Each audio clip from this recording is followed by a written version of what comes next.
Hi there from me, Brent Graham. Welcome to the Stage 18 betting preview of the Tour de France.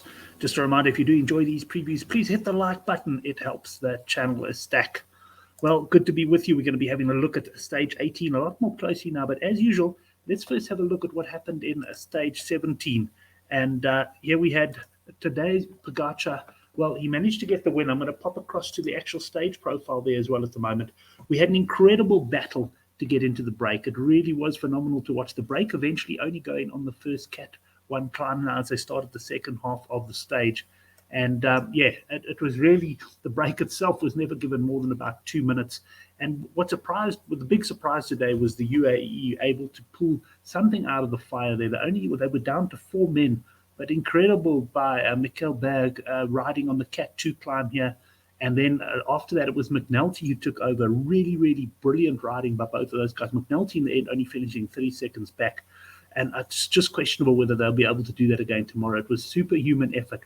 But one man who had no problem staying with them, well, he's the man who finished second in the end. He's still the yellow jersey, Vingard. He's just looking so strong and so composed. It's hard to see that Pogacar is going to be able to do any real damage to him. And I think if Pogacar had the legs, he would have attacked on that final climb. He just didn't have them. And in the end, he did very, very well to win the stage. But Vingard certainly looks in control of the Tour at the moment. As I said, great ride by McNulty. And Thomas, well, he's third best in this race, no doubt about that. But he rode a very good race and secured his spot on the podium there. One of the rides of the day for me was Lutsenko. It's the first time in this Tour we've really seen him looking strong. He certainly looked like one of the strongest climbers out there. He got fifth. And Bardet, this man never lets you down. He had a bad day yesterday, and he comes out firing with aggression today. So very, very impressive as well. And then the likes of Gadu and Vlasov. I've just got to say, cycling betting, how about this? Yesterday I tipped Monkeys and I back Monkeys at 12-10 over Vlasov.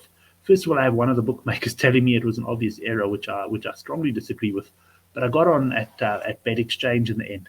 But can you believe it? It was a short stage, but after all those mountain climbs, the pair come in together.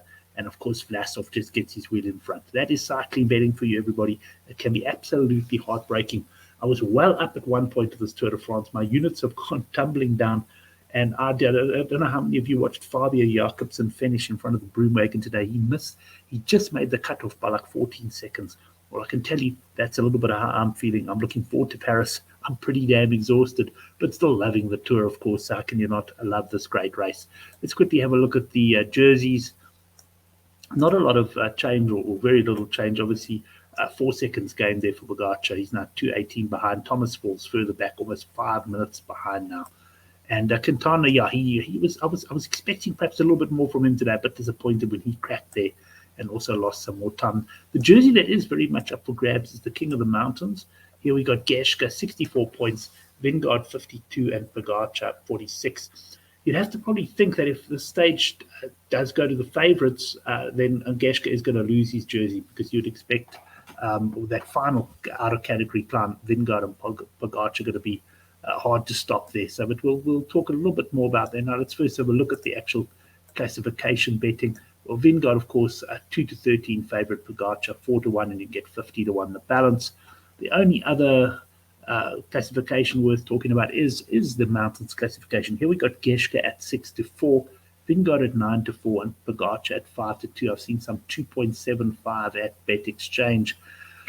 Yeah, it's difficult. I think one of Vingard or Pogacar is going to get the mountains jersey. Geschke has certainly been very, very impressive. He's going to probably try to get into the break. If he doesn't get the break, his team may chase the break down if there's someone who's of a danger. But he's got such a...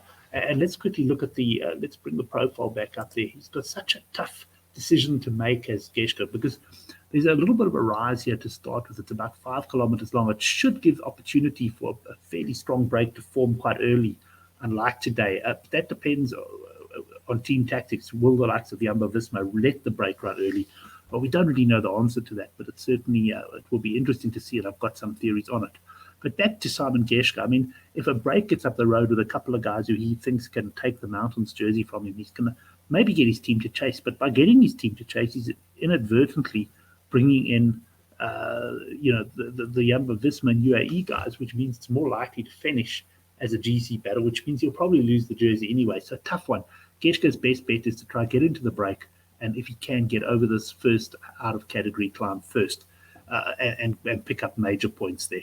Just having a look at that then, after that initial 5K climb, we got fairly flat till we get to the first sprint, and then we got the first of three massive climbs. The Colder Beast, 16.4 kilometers at 7.1%.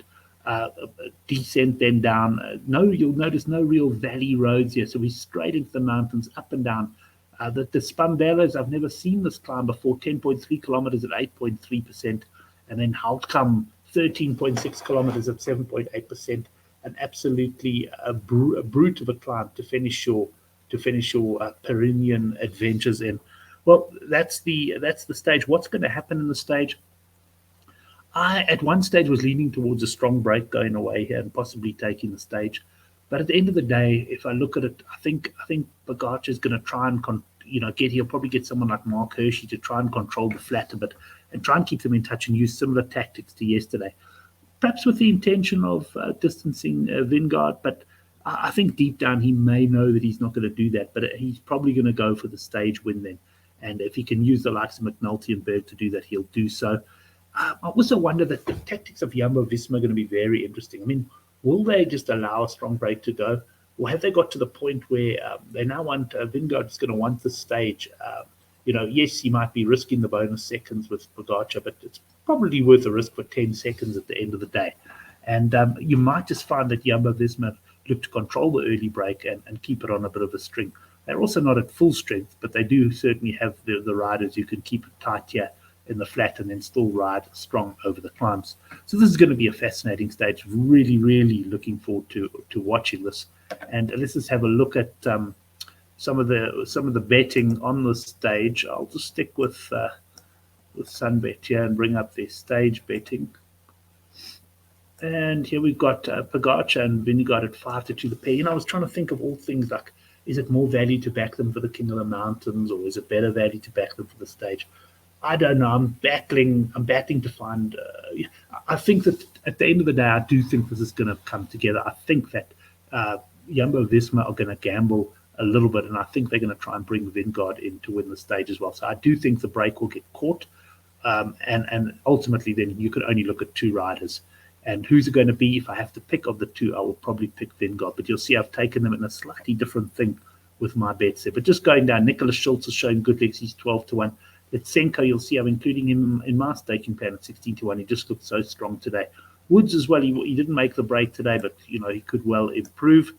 And I'm not going to skim further down in the betting because if the break doesn't stick, there's no point. And I don't think it will. There's not too much point messing around there. Vingegaard 6-5 over Pogačar. Just the way he's talking, the way he's riding, he looks really confident. And as I said, I just think if Pogačar had the legs today, he would have attacked on that final climb. He did try very hard on the penultimate climb again.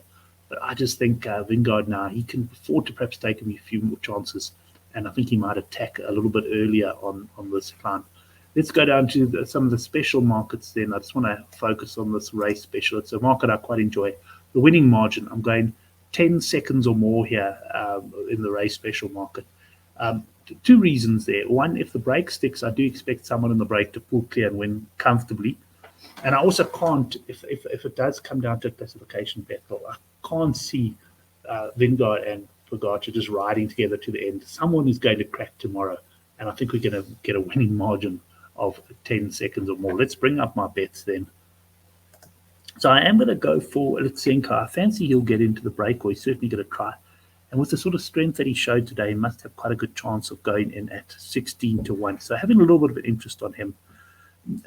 That's going to be my only outright bet. As I say, I'm a little bit punch drunk from the Tour de France at the moment, taken a few hammerings over the last few days.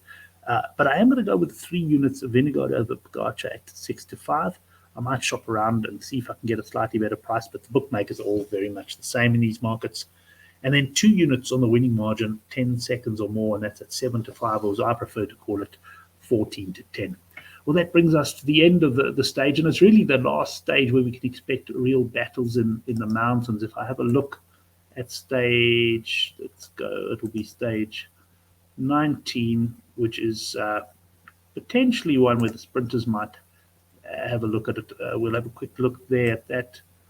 What's waiting for us? I don't know why it always takes so long to come up. I don't know if it's my Wi-Fi or what, but Anyway, I haven't looked at the stage profile yet, so I'd like it to come up at some stage. Where is this thing? Oh, there we go. So you see no more real mountains, just a couple of catfall climbs. So tomorrow is the last day of true action, but we will see you anyway on Thursday night or early Friday morning with a preview for stage 19. By then, we'll have a very good idea, I believe, as to who the yellow jersey will be. Thanks everyone for joining us, and do subscribe to our channel if you enjoy these videos, and also if you enjoy your rugby betting as well. And we'll see you for stage 19.